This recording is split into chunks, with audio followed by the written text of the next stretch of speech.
Welcome to my channel. Make sure you hit that like button, share, and subscribe. This is part 6 of the Boobie Boys.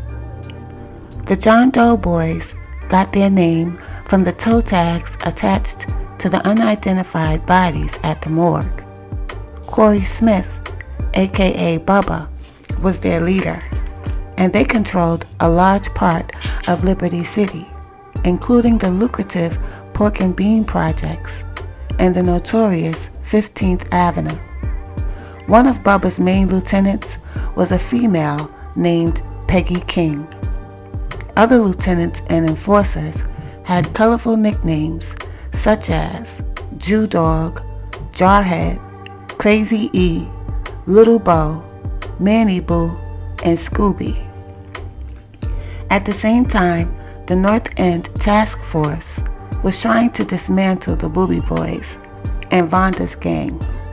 The city of Miami had formed their own task force to stop the violence perpetrated by the John Doe Boys. Lieutenant John Campbell from the City of Miami Homicide Section was put in charge. The city dedicated a sergeant and 13 detectives to the John Doe Task Force, who teamed up with the FBI and the U.S. Attorney's Office. The John Does were believed to be responsible for at least 24 murders and many more woundings. Because the violence was not always confined to the city of Miami's jurisdiction, but often spilled over into Miami-Dade County, Sergeant Mike Fiston from the Northside District was assigned to assist their task force. Mike worked on Officer Tony's squad for many years while they were in the Robbery Bureau. They spent several years in homicide before being promoted to sergeant. Mike was promoted to sergeant, and he was an excellent detective. After serving 25 years with MDPD, he retired and became a private investigator. In 2009, he was hired by an attorney representing the families of numerous underage victims who had been sexually molested by a vile pedophile. Mike spent the next decade amassing an ironclad case against Jeffrey Epstein, who was arrested in 2019. Had it not been for Mike's diligence and perseverance, that despicable monster would never have been brought to justice. It was Mike who made the prosecution of Jeffrey Epstein possible. Just like Boobie and Vonda, the John Doe Boys were locked in a violent dispute with the Cloud 9 gang over drug turf. Corey Bubba Smith had a reputation on the streets as being untouchable because he had skated on most of his arrests, including a first-degree murder charge. Bubba was arrested in November of 1996 for the murder of 19-year-old Dominique Johnson, a rival drug dealer. Johnson was sitting on a bus bench with headphones on, listening to music, when Bubba snuck up behind him and opened fire with an automatic pistol. Johnson was hit in the head, neck, shoulders, and upper back. He was unalive on the scene. The key witness against Bubba was Cynthia Brown, who watched the entire incident from her front porch. Knowing Bubba's reputation and fearing for her life and the safety of her 3 young children, Brown avoided the police for 3 months. She finally came forward and identified Corey Bubba Smith as the killer. Incredibly, Bubba was released on a mere $50,000 bond. This was unheard of in an execution-style first-degree murder charge. David Waxman, the prosecutor on the case, was quoted as saying, "I can't remember the last time somebody on trial for first-degree murder, where the state was seeking the death penalty, was let out on bond." 2 days before the trial of Corey Bubba Smith was set to begin, Cynthia Brown, mother of 3, was found murdered in a Little Havana hotel room. 4 days later, charges were dropped against Bubba. Without her, the state no longer had a case. Homicide detectives are known for minimizing the risks of testifying in a murder trial and reassuring reluctant witnesses that they would not be harmed. We tell frightened witnesses, "You've been watching too much TV. Nothing ever happens to witnesses. You will be completely safe." But that's a big lie. Witnesses are murdered. 5 were murdered in the Boobie Boys investigation alone. Not only are they killed, but they are also beaten, kidnapped, shot, stabbed, bribed, and at the very least, harassed. Their family members can be killed, threatened, kidnapped, and assaulted. Several witnesses in Miami-Dade County have been blown up in their cars with explosives. It doesn't just happen in the movies or on TV, Prosecutor David Waxman told the Miami Herald. On the eve of a very serious murder trial, our only eyewitness has been killed. A very courageous woman has been killed because she wanted to do the right thing. Cynthia was afraid for her life. She knew the kind of danger she was putting herself in. But she said it wasn't right, and what he did to that little boy was wrong, and vowed that she would testify. In the later part of 1998, Miami-Dade County exploded with violence over a rift between 2 childhood friends. Corey Smith, aka Bubba, and Anthony Fail, aka Little Bo, grew up together in a section of Liberty City known as Model City. As teenagers, they formed a gang called the Lynch Mob that eventually morphed into the John Doe Boys. Unhappy with his position in the John Doe Boys, Little Bo decided to strike out on his own and form his own drug distribution posse, in direct competition with Bubba. He also began robbing the John Doe drug spots. Little Bo acquired his nickname as a child. He was always short and bow-legged. He wore his hair in a De La Soul cut named after the rappers De La Soul. The dispute resulted in over a dozen shootings in a 2-week period. The evening news was replete with reports of murders, drive-by shootings, and wounded victims. Houses occupied by John Doe members were riddled with bullets. Antonio Godfrey, aka Jarhead, the 4th in command of the John Doe Boys, was shot and paralyzed while walking down 62nd Street. 35 rounds from an AK-47 were fired into one residence, and 10 people were hit, including a 9-year-old girl. Most of the shootings were attributed to Little Bo. In retaliation, Little Bo's girlfriend, Angel Wilson, was killed. 15 bullets from a .223 rifle ripped through her body while she was seated in her Honda Accord. 50 spent shell casings were found near her car. She left behind a 5-year-old son. In a 6-week period, 11 people were murdered, 5 in 1 week. Most of the slayings were on or near Northwest 15th Avenue. The community was incensed. The City of Miami Police Department declared war on those responsible and dedicated 25 officers exclusively to an initiative christened Operation Draw the Line to stop the violence. Little Bo was their main target, and they launched one of the most intensive manhunts the city of Miami had ever seen. As part of the investigation, a search warrant was served on the residence of Corey Bubba Smith, the leader of the John Does. Multiple firearms and 2 live hand grenades were seized.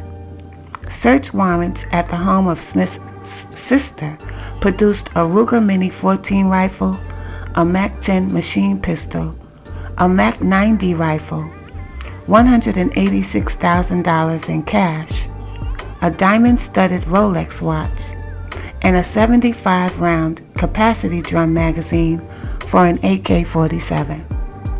As a convicted felon, Smith faced life in federal prison for possession of guns and explosive devices if he was found guilty.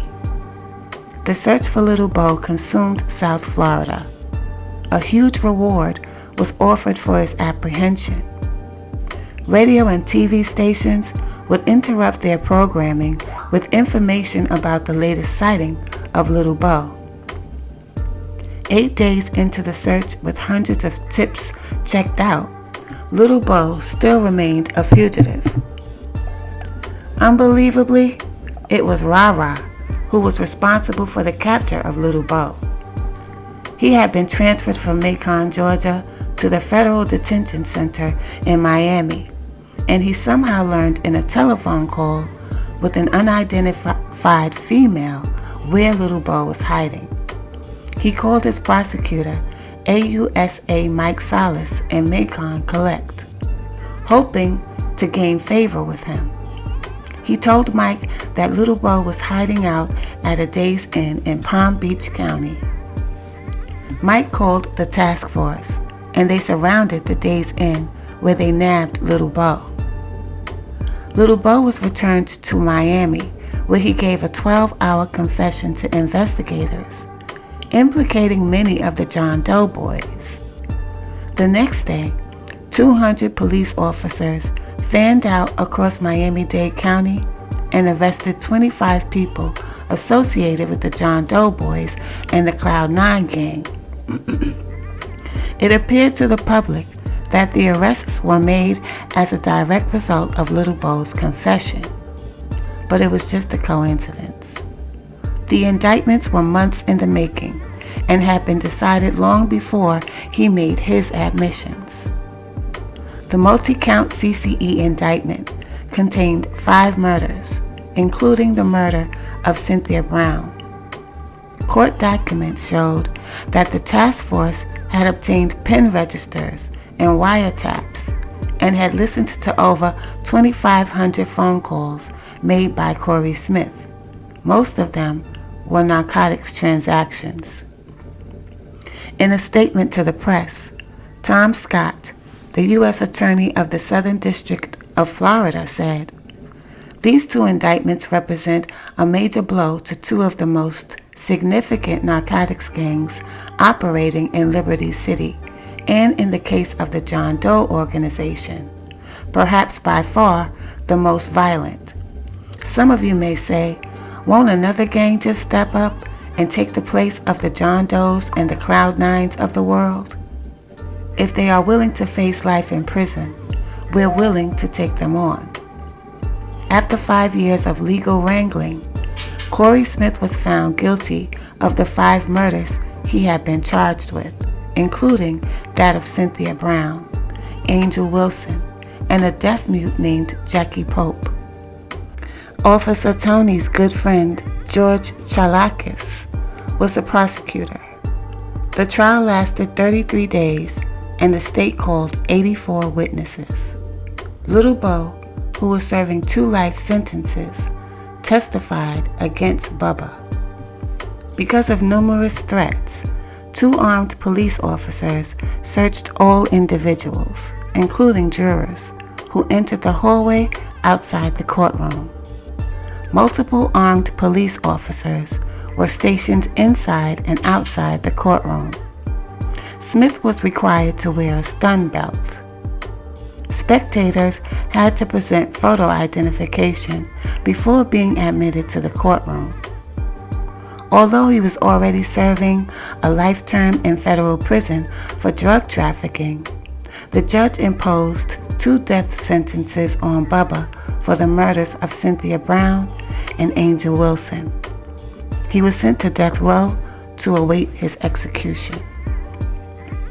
In 2017, his death sentences were vacated by the Hearst decision. In Hearst versus State, The Florida Supreme Court ruled that all death sentences required a unanimous jury recommendation. The jury recommendation for Cynthia Brown was 10-2, and for Angel Wilson, the recommendation was 9-3. Bubba was resentenced to multiple life terms and will never see daylight outside of prison walls again. Several days after the Mother's Day article appeared in the Miami Herald, Officer Tony received a phone call from DEA agent Charlie Gravitt in Pensacola. He told Officer Tony that the article had been brought to his attention by one of his informants.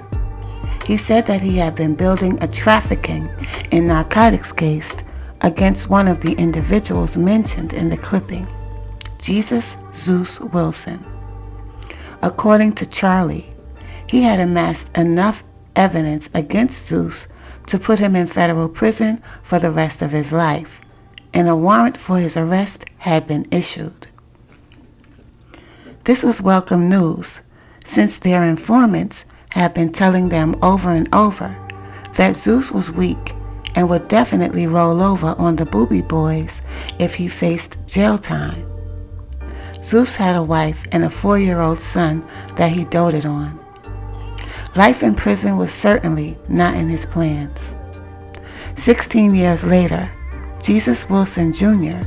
would be the starting wide receiver and record-holding punt returner for the Florida State Seminoles.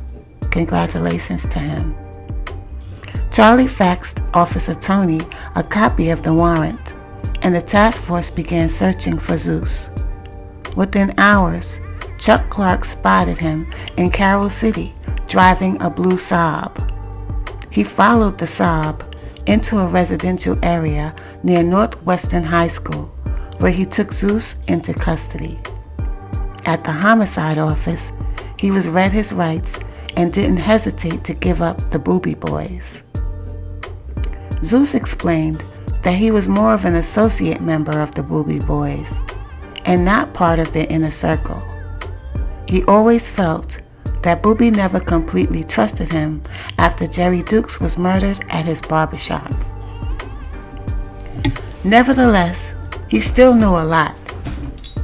He said that numerous homicides were discussed openly in front of him. He recalled being at the one-of-a-kind bar the day Wallace Fortner was murdered in Overtown.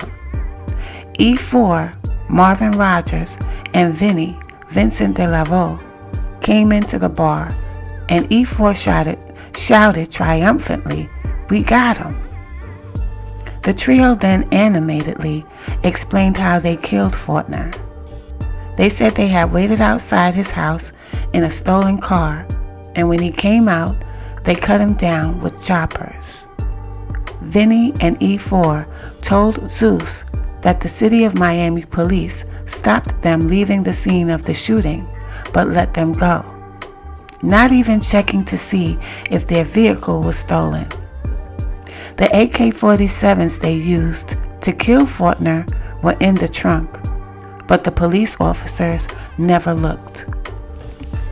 He also knew about the murders of Tyrone Tarver and Roger Davis at the Amoco gas station on 62nd Street. He said the shooters were E4 and Death, Richard Stitt, and that the AK-47s used were supplied by his friend Roshan Davis. This was later confirmed in an interview Officer Tony conducted with Roshan Davis on February 1st, 2001. He went on to say that Nard and Shot Out were responsible for the shooting at Vonda's duplex on New Year's Day, in which Vonda's boyfriend, Pukalata, was paralyzed. He knew about this incident firsthand because he was one of the getaway drivers. He had also been told about all the attempts on Rara's life, and that Boo Boo and Marvin Rogers killed Benny Brownlee. Finally, he said the twins bragged to him on numerous occasions that they were guilty of the murder of John Davis, for which they had been acquitted. To save himself, he said he was willing to testify about all he knew. He would make a great witness. That is, if they could just keep him alive. Zeus and Charlton Dacres, aka Flav, met each other in high school. After graduation, Flav got his girlfriend pregnant, so her father, who was a longshoreman, secured a job for him working on the docks at the Port of Miami. Flav eventually joined the Longshoremen's Union. The Port of Miami is located at the mouth of the Miami River in Biscayne Bay.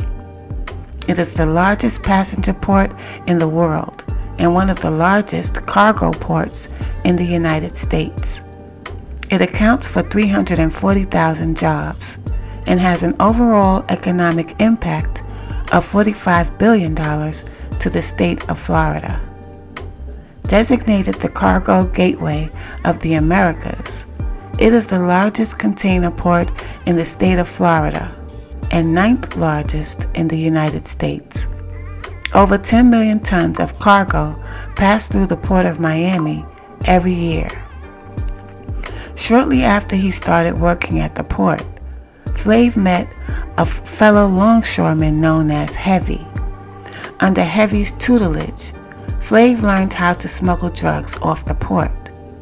The drugs would usually arrive in the United States hidden in cargo containers, but were also smuggled into the country by cruise ship employees. Within 18 months, Flav was moving 50 to 80 kilos at a time to Heavy's house in North Miami. The shipments were sporadic, but generally came in every 6 months or so and were typically on ships arriving from Panama. The value of each shipment in today's money would be over $2 million. Although Flav was paid for his efforts, it was Heavy who received the bulk of the profits. Flav soon learned that Heavy's connection was a Panamanian named Carlos Blanco. He found out that Blanco had a house in Miami Lakes, so he contacted Blanco and offered to deal with him directly. Blanco agreed to the arrangement because he felt Heavy was being too cautious and only wanted to import small quantities to keep a low profile. Blanco wanted to move more weight than Heavy was willing to risk. Plus, Flav had just been arrested for stealing 2 jet skis from the port. His truck had been impounded and he owed $9,000 in legal fees. He was flat broke and tried to borrow money from several people, all of whom turned him down. A friend of his from high school, Ronald Ray, aka Rollo, introduced him to Boobie. He explained his new drug connection with Blanco to Boobie, and Boobie agreed to loan him the $9,000 with the understanding that he would pay him back with cocaine. Within a week, Carlos Blanco notified Flav that 500 kilos would be arriving at the port on the Seaboard Universe, a cargo ship from Panama. 500 kilos would have a street value in today's money of $15 million. Flav snuck the 500 kilos off of the port and delivered them to Blanco. Blanco gave him 10 kilos out of the 500 as payment. That afternoon, he sold all 10 kilos to Boobie for $150,000. Boobie subtracted the $9,000 Flav owed from the amount and gave him $141,000 in cash. Within a couple of hours, Boobie called Flav and said he wanted to buy another 10 kilos. Blanco agreed to front the 10 kilos to Flav. Boobie showed up with the money and paid for the kilos. In a few short hours, Flav had collected $291,000 in cash that he stuffed into several duffel bags and locked in the trunk of his car. That evening, Boobie called Flav and said that he wanted to purchase 20 more kilos. Blanco again agreed to front the dope. Rollo and Wayne Baptiste showed up at Flav's house with a duffel bag containing what was supposed to be $300,000. Flav gave him the 20 kilos and began counting the money on his back patio. Just as he realized that he was $40,000 short, 3 armed men clad in ski masks jumped over his back fence and began shooting at him. He grabbed the bag containing the money and fled through his house and out the front door. Shots were still being fired at him as he used his key to open the trunk of his Acura Legend. He tossed the bag in and slammed the trunk lid. He fled across the street between several houses. Minutes later, he circled back and crept into his neighbor's yard, where he hid behind some bushes. He watched as the masked gunman shot out the windows of his Acura and reached in and popped the trunk.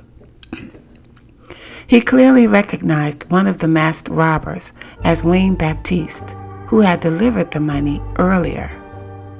The other 2 he believed to be Boobie and E4. As they started removing the duffel bags from the trunk, Flav pulled a .380 pistol from his waistband and began firing. The 3 robbers shot back but fled. When Flav checked his trunk, he found one duffel bag containing $96,000 that had been left behind by the thieves. Flav had been naive. He knew Boobie's reputation for robbing dope dealers, but he thought it would never happen to him. He thought Boobie would welcome the steady supply of cocaine he could provide and deal with him honestly. But with Boobie, greed always took over. To cover his ass, Flav made a police report. Luckily for him, the shooting incident occurred in a quiet residential neighborhood and made the evening news. This convinced Carlos Blanco that the robbery was real. Even though Blanco was furious with him, he agreed to let him work off the money he had lost. 2 days later, Flav knocked on Rollo's door demanding the $40,000 that he had been shorted. Boobie was with Rollo and told Flav, "If I wanted to rob you, I would have killed you. If I keep hearing that you say I robbed you, I will come back and kill you." Flav decided to let it go. Flav gave Carlos Blanco the $96,000 he had managed to rescue from the trunk and signed the title of his Acura Legend over to him. But Blanco shunned him and gave him no more work. Instead, Blanco began collaborating with Zeus. It was Flav who introduced the 2 to each other. Blanco preferred working with Zeus because Zeus spoke fluent Spanish, and he could send him to Panama to negotiate the deals. Desperate for money, Flav contacted Carlos Blanco's uncle in Panama, whom he called Unc. After several phone conversations, Unc invited Flav to Panama to set up a smuggling operation. Fearing he was being set up by Carlos Blanco and would be killed in Panama, Flav sent his cousin Alfonso Carter in his place. Carter used Flav's passport since he didn't have one, replacing Flav's picture with his. Everything went well with Unc, and the smuggling activities at the port continued. Relying on information furnished by Zeus, Chris Clark filed charges against Flav and his cousin for using fraudulent passports to facilitate narcotics transactions. By the time of their arrests in December of 1998, they had smuggled more than 900 kilos of cocaine through the port of Miami.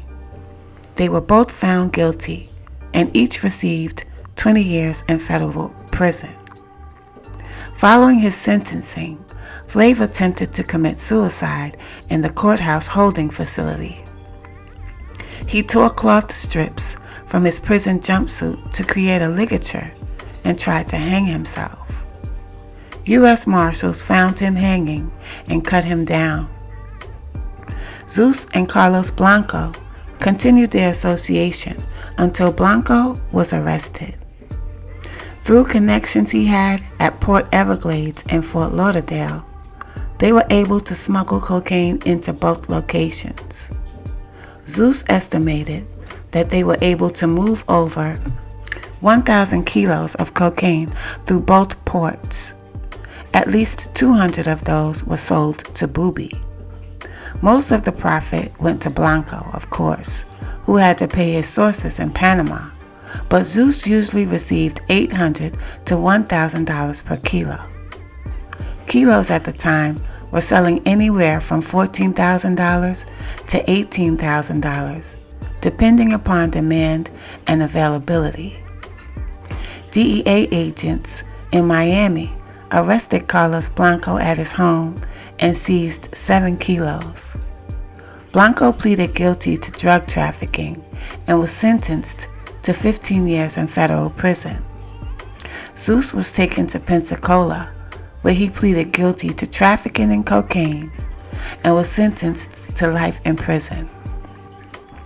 The judge allowed him to enter into a Rule 35 with the understanding that if he testified truthfully in the Boobie Boys case, his life sentence would be reduced significantly, but no less than 15 years. Throughout the spring of 1999, they continued presenting evidence and witnesses to the grand jury. They debriefed hundreds of individuals, mostly federal inmates, to determine their fitness to testify. They also tried to corroborate as much of what they told them as they could. For example, Detectives Joe Mallett and Dave Simmons spoke with federal inmate Dante Harris, who was originally from Raleigh, North Carolina. He said that before he was arrested, his roommate in a house on Watkins Street was a man named Clarence Hill. The lease on the residence was paid for by Bernard Shaw, one of Boobie's lieutenants and one of his closest boyhood friends. Hill told Harris that he and Bernard Shaw were half-brothers. Harris agreed to transport kilos of cocaine for Shaw to North Carolina for distribution in and around Raleigh.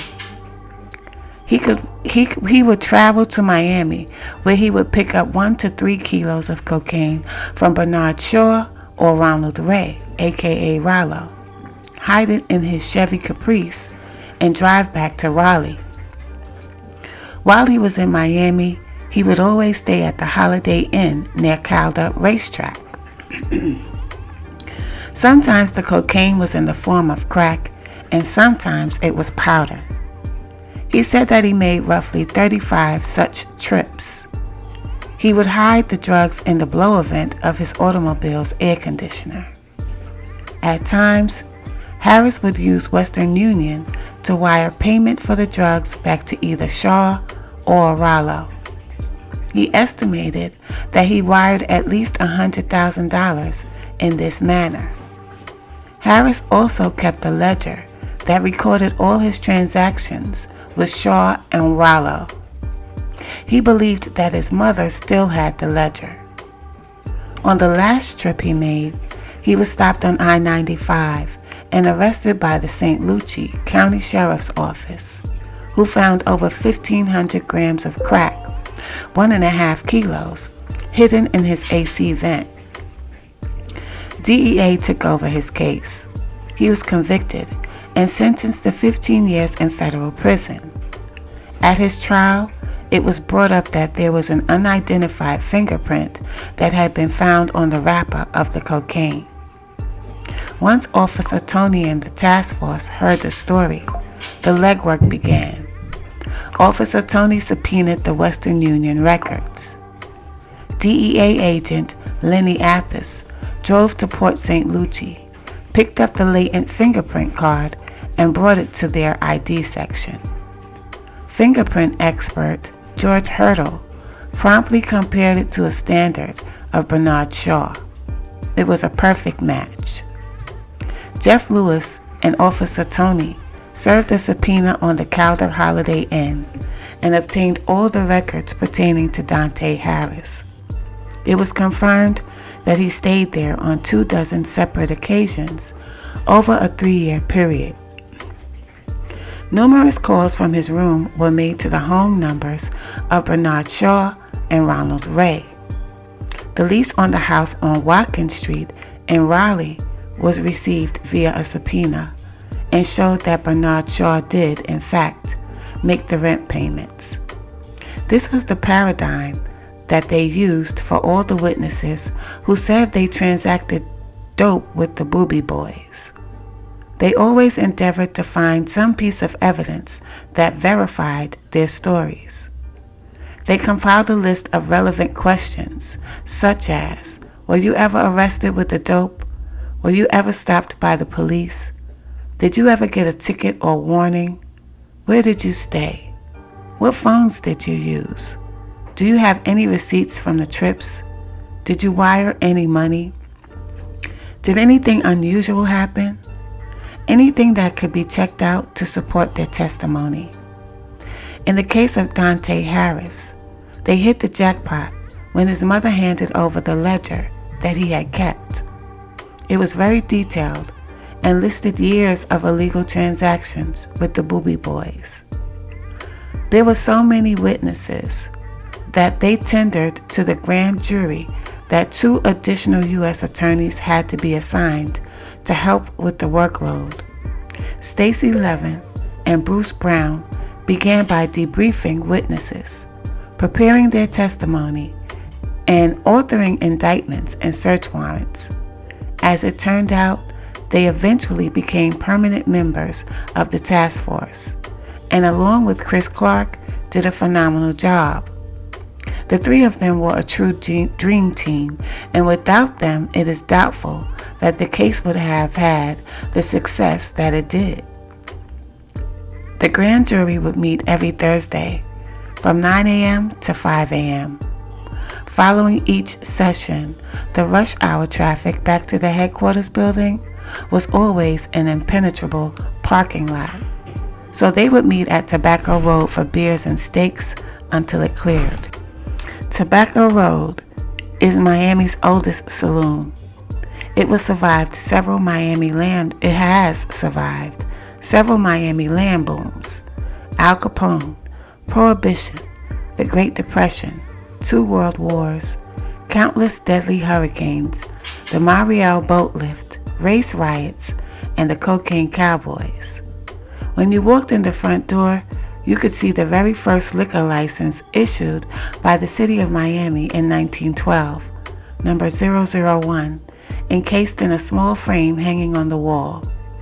It was located near the Miami River, and the back patio offered a magnificent view of the Miami skyline at night. The nightly special on Thursdays was the T-bone steak, a huge hunk of meat accompanied by French fries and a salad, all for $6.99. Boy, James Vincent de Laveau, aka Vinnie, was charged with 2 separate firearms cases. He decided to fight the first one. At the conclusion of the 3-day trial in the courtroom of Judge James Lawrence King, the 12-member jury returned a verdict of guilty in a matter of 10 minutes. Karen Mills Francis represented Vinnie. Following the guilty verdict, she approached ATF Special Agent Carlos Canino in the hallway in front of Judge King's courtroom and expressed a willingness on the part of her client to cooperate. The sentencing guidelines called for 5 years, but Judge King was expected to depart from the guidelines and impose a 15-year sentence due to Vinnie's association with the Boobie Boys.